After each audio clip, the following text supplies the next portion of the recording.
Hey everybody, got another figure for you. This one's Hell's Messenger. It's a TBLeague or Fison. Never actually heard that word pronounced. They basically go by TBLeague nowadays. This is a Wonder Festival or WF Con exclusive. Quite difficult to get in the United States, but I got me some good contacts. This is a brand new figure. It literally just came out the end of December 2023. We're in 2024, January now. So anyway, we'll check this figure out. If I recall, she's quite cool looking. You'll probably find out as you move along through my channel. I really like TBLeague figures. I just do. I know it's maybe an acquired taste for some. I really like 1/6 scale figures. Who am I kidding? So if I'm not mistaken, she's going to have a stand as well. And they do some fancy stuff with the stands. That's what's in this foam. Got a little picture of it right there. Oh, it's got some skulls on it. Oh, gotta love skulls. Yeah, I like most things 1/6 scale, to be perfectly honest with you. Here's her box art. Not sure if I'm happy with this camera angle either. We're going to pause and move around a little bit. Okay, I suppose this is slightly better. I really got to do better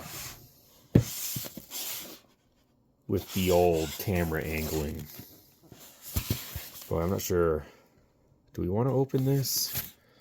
Again, I do not really have a place to display this poor girl. Boy, I don't like the glare. I apologize, guys. I'm very unprofessional. Someday I'm going to have just the raddest setup. We won't have to deal with this anymore. Cut this plastic seal off.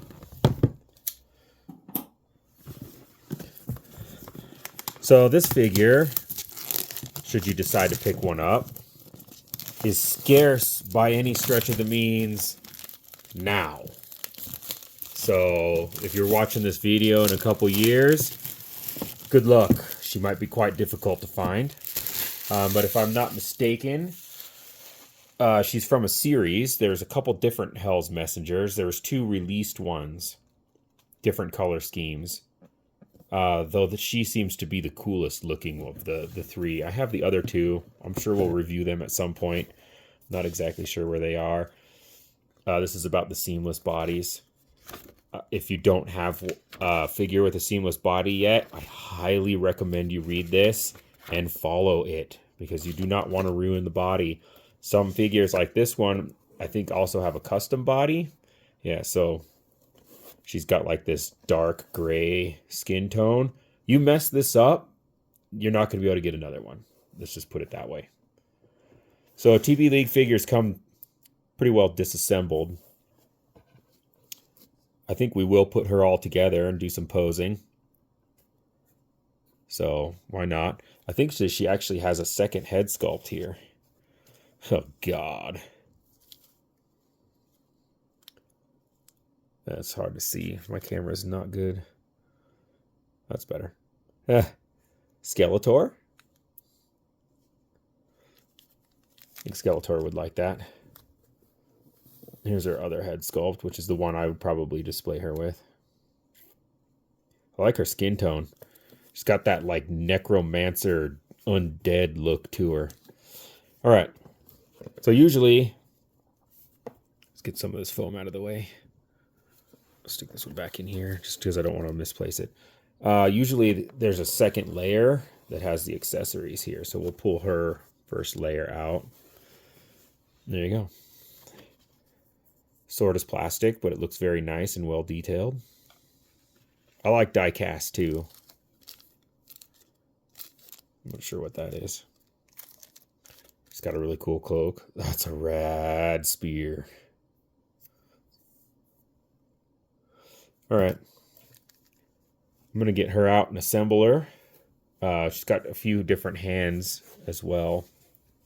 Forgot to show those. Different grips and stuff. Anyway, I'm going to pull her out and we'll do some posing. So I just thought I'd showcase some of the parts before I put them on her. I did check also, there is a red and a white version of Hell's Messenger that are more readily available.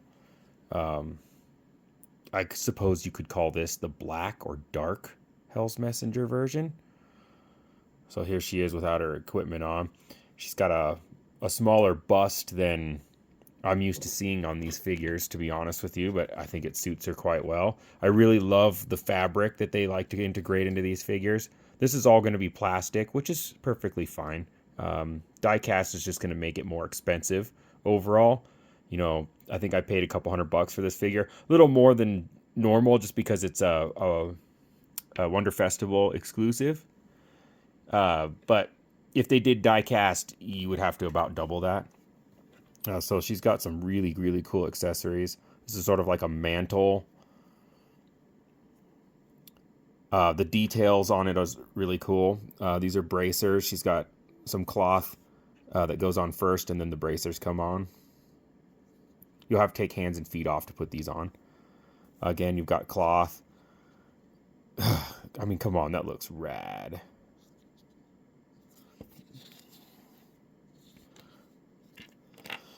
All right, we've got some weapons here. Really cool spear. It looks like it's got like a spine as part of the hilt of it. There's another stabby at the end. The sword is quite cool too. Then we've got her cloak. It's actually really, really well done. It's got like this, I don't know what you would call it, filigree. I'm probably pronouncing that wrong. But all along it, it's got extra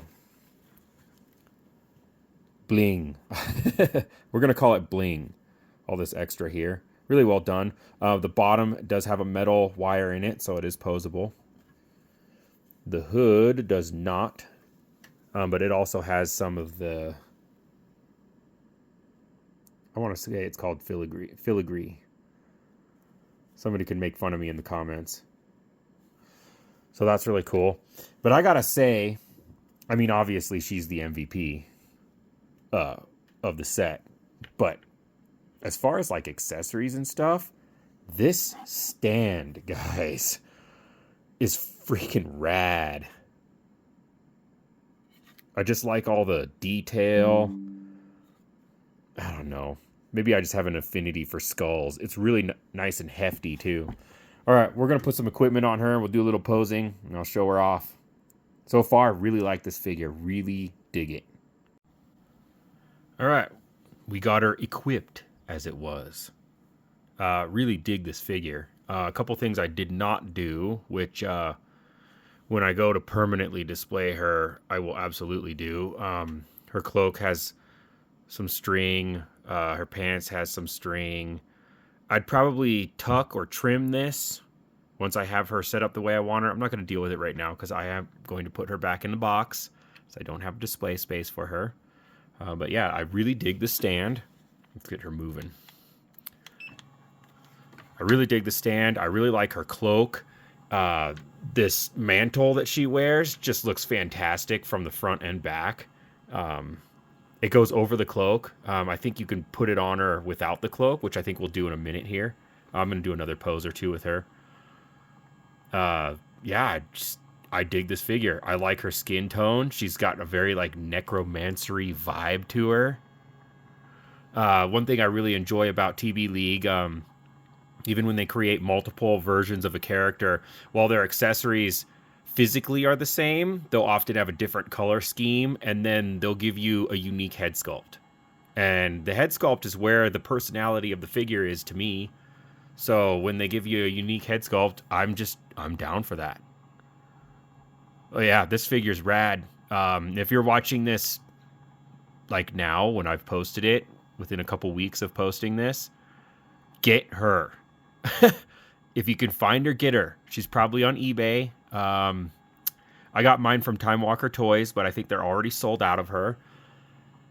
You might check other places that I'm not thinking of, but yeah, if you can get her, grab her, because she is a WFCon exclusive. Like I said before, that's a 2023 exclusive, Wonder Festival. And, you know, if you're watching this a couple years from now, I'm telling you, it's probably good luck. You're not going to find her. They're very exclusive. They're hard to get. I spend a lot of money on 1/6 scale figures, so I think I get some privileges some other collectors might not. But I know she's on eBay right now. I really dig this figure. I'm going to do a couple more poses for us. Then we'll wrap this video up. Tell me what you guys think. I got another pose here for you. I'm really not happy with my camera at all. Something I noticed kind of cool about her. I took her cloak off. I think the mantle looks really awesome. Go ahead and get her moving around a little bit. She might bump her sword, though. Whoa. Yeah, she bumped her sword. It's okay. We'll just make sure it doesn't fall off. The mantle looks really rad without the cloak, but it kind of digs into her back, which will absolutely mess up the body over time. Yeah, sorry, I messed her sword up. Doing the best I can with little resources. I think she's a beautiful figure. I really like her. Something else I noticed that I thought was really cool is a lot of the skulls on her stand have little notches in them. You can see it coming up here. Actually, I have the spear sticking in one of the notches. You can see the one down here has a notch in it too. To help pose her, I did put the dynamic stand on her just to hold her in place while she moves around because I didn't want her to fall. I think she would stand on this stand without it, but for long-term display, it might be better to have it on her just so she doesn't fall over, depending on your case. Maybe we'll do one more quick pose. I can show that off, and then we shall wrap this one up. Another quick pose. Again, notch in the skull aiding me in stabilizing her on her stand. I just think that's really a unique thing to do. Yeah, I really like her. You guys tell me what you think. I do have to do one more thing. We're not quite done, as we still have that ugly skull head sculpt. So we're going to put that on her. I don't think I'm going to use it, but we'll see what it looks like. So yeah, we're going to check that out real quick, and then we'll be done. All right, last pose. I got to be honest, I don't like it. This is the first time I've ever seen a rooted hair skull head sculpt. So, yeah, I just, it's not working for me. So I don't really care for the skull head sculpt. It's interesting, but I think it throws the figure off in a weird way. I just don't like it. So I guess if there's one thing I didn't like, it was that. Let me know what you think of this figure. I think she's definitely worth picking up if you're into this kind of figure. Thanks for watching. Please like and subscribe. I hope you enjoyed the video and the review. See ya.